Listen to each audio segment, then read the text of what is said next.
ఉదయకాలపు దేవుని ప్రత్యక్షత.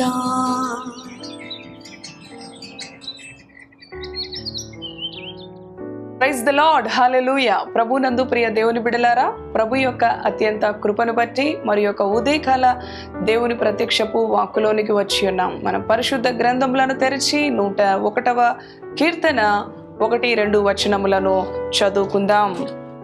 నేను కృపను గూర్చియు న్యాయమును గూర్చియు పాడెదను, యెహోవా నిన్ను కీర్తించెదను, నిర్దోష మార్గమున వివేకముతో ప్రవర్తించెదను.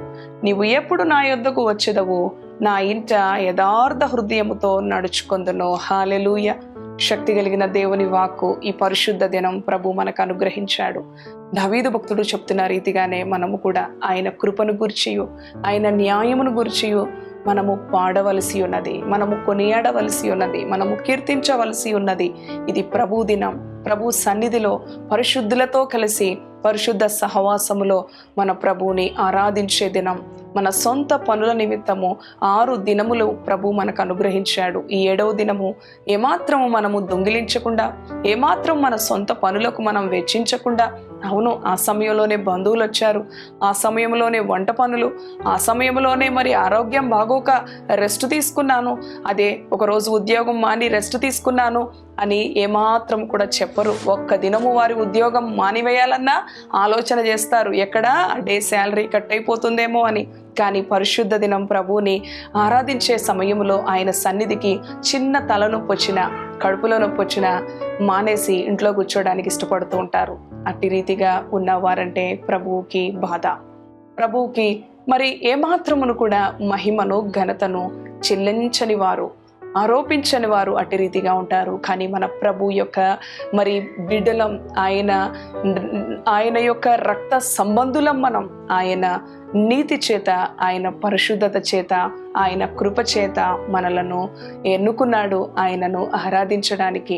దావీదు భక్తుడు చెప్పిన రీతిగా నేను కృపను గూర్చియు న్యాయమును గూర్చియు పాడెదను, నిర్దోష మార్గమున వివేకముతో ప్రవర్తించేదను. వివేక హృదయము కలిగిన వారు దేవుని సన్నిధిని మరి నిర్దోషముతో, నిందారహితముతో, పరిశుద్ధతతో ప్రభువుకి వారి జీవితాల్లో ప్రాధాన్యత ఏ విధముగా అంటే ప్రభువుని సంతోషపరిచే విధముగా, ప్రభువుని సంతృప్తి పరిచే విధముగా. అవును, నిజమైన విశ్వాసులు, ప్రభు దృష్టిలో నమ్మకస్తులైన వారు ఈ విధంగానే ఉంటారు. నా ప్రభువుని ఏ విధంగా నేను తృప్తిపరచగలను, ఏ విధముగా ఆయనను ఆనందింపజేయగలను, ఏ విధంగా ఆయనను నేను మరి మహిమపరచగలను, ఏ విధంగా నేను ఆయనను మెప్పించగలను. ఒక దానియేలు బహుప్రియుడు అన్నాడు, ఒక దావీదు నీ దేవుడు నా హృదయానుసారుడు అన్నాడు. అట్టి రీతిగానే నీ విషయంలో కూడా నీ ప్రభువు సంతోషపడాలి. నా ప్రభువుని ఏది చేస్తే నేను సంతృప్తి పరచగలను అని అనుకుంటూ ఉన్నావా? మరి చదువుకున్నాం కదా, నా ఇంట యథార్థ హృదయముతో నడుచుకొందును అంటూ ఉన్నాడు దావీదు భక్తుడు.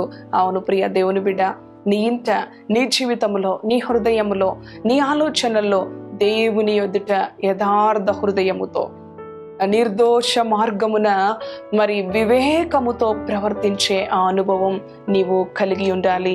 నీవు ఎప్పుడు నా యొద్దకు వచ్చేదవు? అవును, దేవుని యొద్దకు నేను వెళ్ళాలి. ఆయనతో మనము, మనతో ఆయన సహవాసములో. అవును ప్రియ దేవుని బిడలారా, ఎంతో మాధుర్యం, ఎంతో నెమ్మది. నీ ధర్మశాస్త్రమును ప్రేమించే వారికి నెమ్మది. ఈ దినం ప్రభు నాతో ఆయన సేవకుని ద్వారా ఏమి మాట్లాడనై ఉన్నాడో అని దేవుని వాక్యాన్ని ప్రేమించాలి. ఎందుకంటే ఆయన వాక్యాన్ని ప్రేమించే వారికి ఎంతో నెమ్మది. కుటుంబంలో ఉంటే ఆ నెమ్మది రాదు ప్రియ దేవుని బిడ్డ. నీ ఉద్యోగంలో ఎక్కడ ఉన్నప్పటికీ నీ భారము తేలికవ్వాలి. నీ హృదయములో ఉన్న భారము, వేదన సమస్తము కూడా ఆయన వాక్యమును ప్రేమించే వారికి నెమ్మది కలుగుతూ ఉంది. ఆయన సన్నిధిని ప్రేమించే వారికి విడుదల, క్షేమము, భద్రత ఉన్నవి.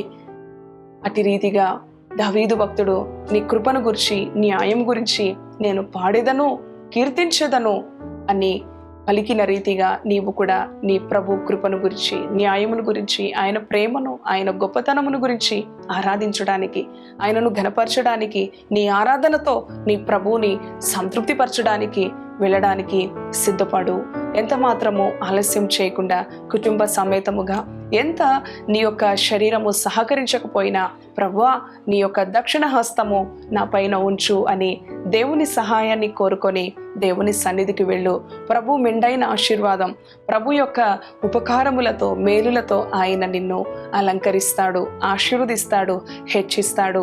అవును సహోదరి, మొదట నీ జీవితంలో నీ ప్రభువుని నీవు సంతృప్తిపరిచే విధమైన ఆలోచనలతో నీ హృదయాన్ని, నీ కుటుంబాన్ని, నీ జీవితాన్ని నింపుకో. తద్వారా ఊహించని మేలులు, ఊహించని ఆశీర్వాదాలు, ఎక్కలేనంత ఎత్తైన కొండపైకి, అవును ఎంతో ఉన్నతంగా ప్రభువు నిన్ను హెచ్చిస్తాడు. నన్ను ఘనపరచు వారిని నేను ఘనపరుస్తాను అంటున్నాడు. నీ ప్రభువుని ఘనపరచు చాలు, ఆయన నిన్ను ఎన్నో విధాలుగా హెచ్చించి ఘనపరిచే దేవుడు. ఇటు మాటలు ప్రభు మన వెనుకడిలో దీవించునుగాక. తలలు వంచండి, ప్రార్థన చేసుకుందాం. దయగలిగిన తండ్రి, పరిశుద్ధుడా, నీ పరిశుద్ధ నామానికి వందనాలు.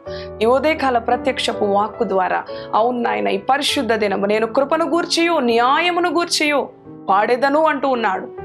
ఈ పరిశుద్ధ దినం నీ బిడలు కూడా నీ సన్నిధికి వెళ్ళి నీ కృపను గూర్చి, న్యాయమును గూర్చి నిన్ను కొనియాడే బిడలుగా, కీర్తించే బిడలుగా, ఆరాధించే బిడలుగా, నిర్దోష మార్గమున వివేకముతో ప్రవర్తించే బిడలుగా, యథార్థ హృదయముతో నీ ఎదుట, అవునయ్యా, యథార్థవంతుల ప్రార్థన నీకు ఆనందకరం.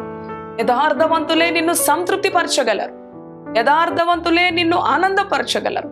యథార్థవంతుల యొక్క ప్రార్థన, యథార్థవంతుల యొక్క ఆరాధనే నీవు అగ్రాణించే దేవుడు. అట్టి రీతిగా నీ యొక్క బిడలను మీరు దీవించండి. నీ సన్నిధిని ఏ ఒక్క క్షణము కూడా వెనక వేయకుండా, నిర్లక్ష్యం చేయకుండా, ఆతృత కలిగి, ఆసక్తి కలిగి, వేగిరపడి నీ సన్నిధికి వెళ్ళే బిడలుగా నీ బిడలను ప్రతిష్ఠించ తండ్రి. నీ బిడలను విడిపించ, దుష్టుడు వేసే బంధకాల నుంచి, శోధనల నుంచి, ఇరుకుల నుంచి, ఇబ్బందుల నుంచి నీ బిడలను విడిపించి, ఆశీర్వదించి, హెచ్చించి కాపాడమని యేసు పరిశుద్ధ నామములో స్తుతించి ప్రార్థిస్తున్నాను తండ్రి. ఆమేన్, ఆమేన్. Praise the lord. God bless you.